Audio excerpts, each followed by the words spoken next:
I always thought I knew my dad. He wasn't the most expressive person, but he showed love in little ways. He worked long hours as a long-haul trucker, remembered my birthday every year, bought me my first car, and always made sure our family had what we needed. He wasn't perfect. No one is. But he was solid, reliable. 6 months ago, he died of a sudden heart attack. We buried him in a small cemetery outside town. I gave a eulogy that made my mom cry and my uncle laugh. I thought that was the end of his story, but it turns out it was just the beginning of mine. 2 months after the funeral, I got a message on Facebook from someone I didn't recognize. His name was Elliot Turner. "Hey, I know this is random, but I think we might be related. Your dad's name was Thomas, right?" I stared at the message, rereading it over and over. The profile picture showed a guy around my age, maybe 25 or 26, standing in front of a lake. Brown hair, similar jawline, even the same squint my dad always made in photos. I replied, "Sorry, who are you?"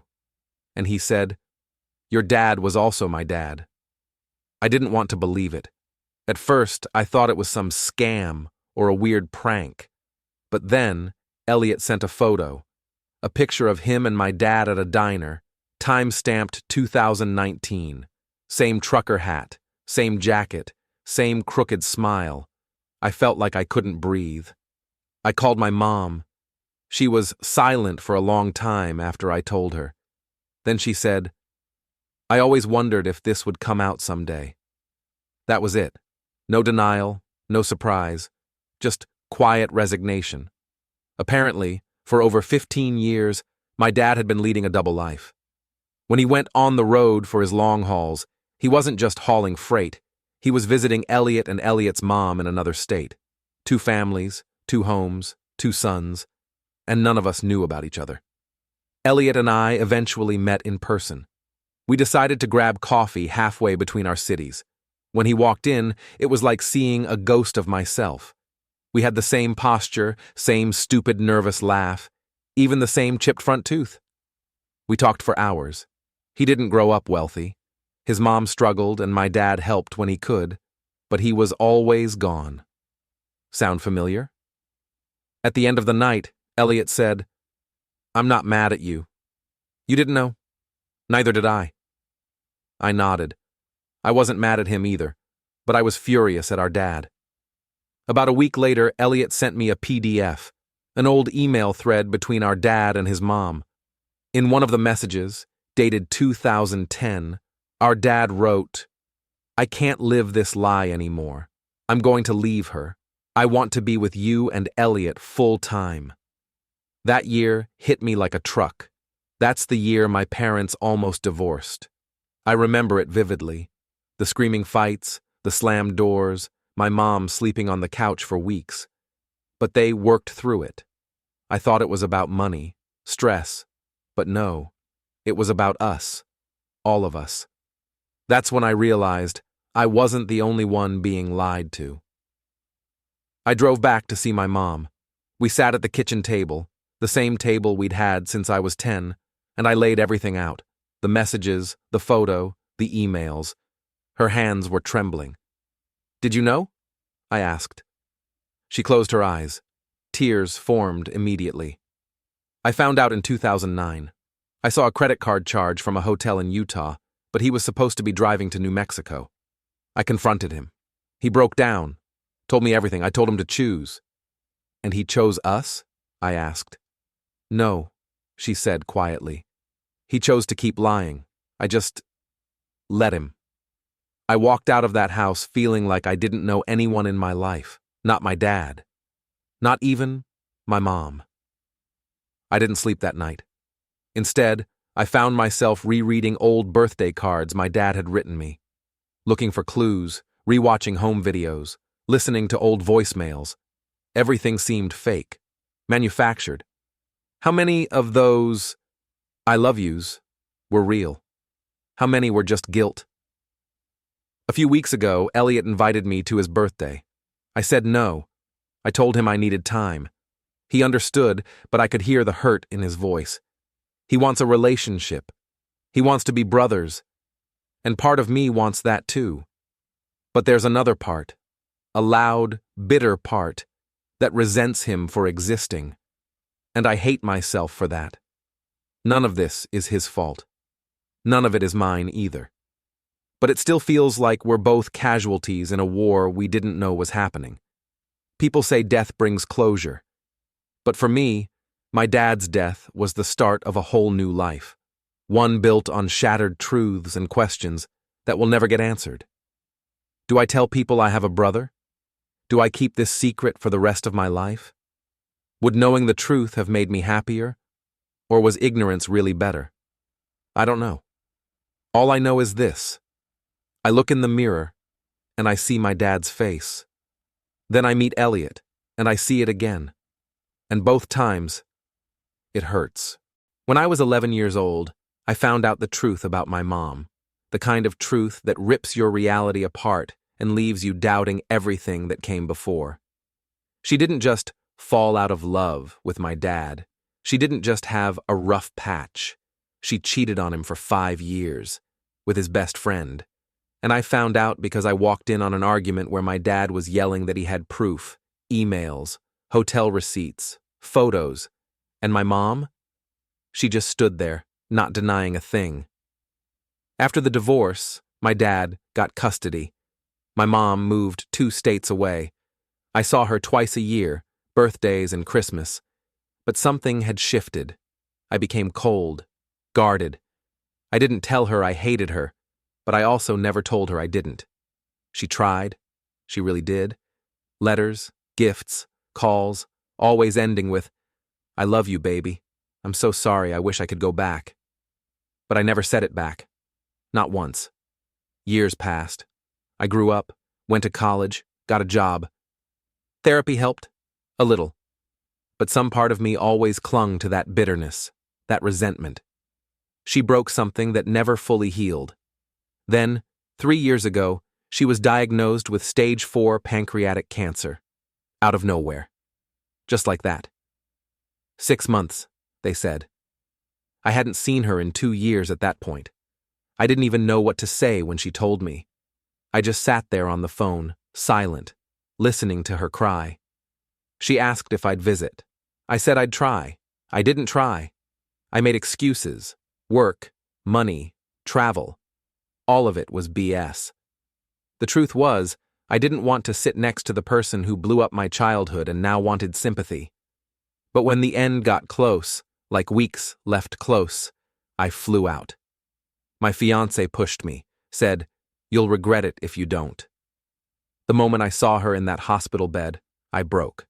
She looked like a shell, hair gone, bones sharp under her skin, eyes dull. She smiled when she saw me. "You came," she whispered. We spent 2 days together. She barely had energy to talk, but she tried, kept telling stories, most of which I'd heard before.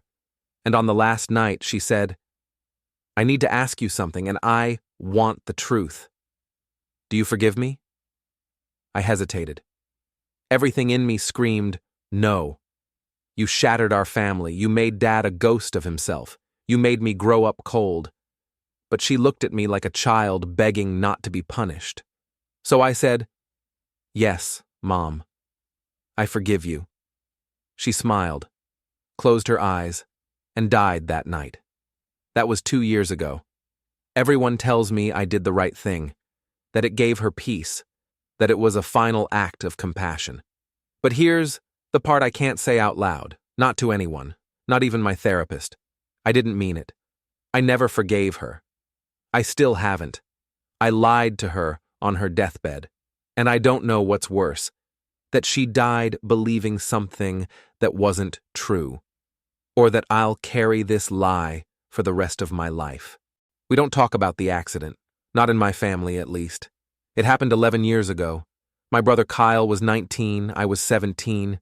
He was the golden child, smart, athletic, the one who made our parents proud. I was the reckless one, moody, always pushing buttons. That night we had a fight, a stupid one. I don't even remember how it started. But I do remember the last thing I said to him. Go fuck yourself. I wish you'd just disappear. Kyle stormed out of the house, grabbed his keys, and drove off. Less than 20 minutes later, he lost control of his car on a back road and slammed into a tree. Doctors said he was lucky to be alive. But alive didn't mean what it used to. Severe spinal trauma, paralyzed from the waist down. College? Gone. Soccer scholarship? Gone. He became a shell. And I never told anyone what led up to it. They all thought he just lost control. But I knew better. I pushed him out that door. I stayed silent. At first, it was just fear. I didn't want to be blamed. My parents were already broken. I didn't want to add to that. But then time passed. Days became weeks. Weeks became years. And still, I said nothing. Kyle eventually moved out. He got into computers, started working remotely. He never really talked about the accident either. We had a decent relationship, considering. But I always felt a wall between us. Like he knew I was hiding something. Sometimes, I wonder if he remembered the fight. If he carried it too. I think the worst part is watching my parents still believe in the lie. My mom says, Kyle just had a bad night. My dad says, God gives the hardest battles to the strongest people. But no one ever says, maybe he was just a teenager who got pushed too far by someone who was supposed to be his brother. That someone was me.